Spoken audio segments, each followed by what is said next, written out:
beti esan izan dugu nolabait dela, gaurkoan nolabait erditze egun badela, eta badira ja 9 hilabete,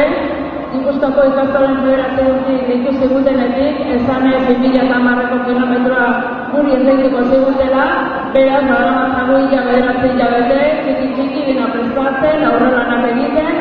eta gaur nolabait guretzat gorpuztu inda, eta gure kilometroari jarri diogu aurpegia, eta baita izena ere.